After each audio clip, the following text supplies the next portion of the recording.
Nilagyan ko ng alcohol yan. Pera kanina bago ko bigay sa kanya. Nakita niya kasi binaba ko. Nagsukli ako sa customer, binaba ko.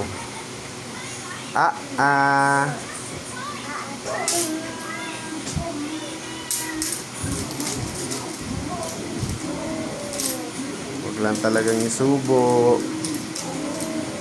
Hindi pwede isubo Play lang sa hands.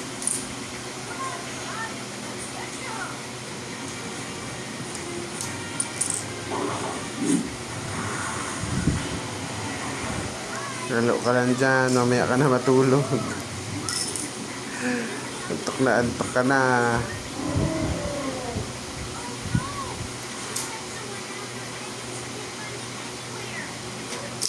Tutulog ka na dapat kanina.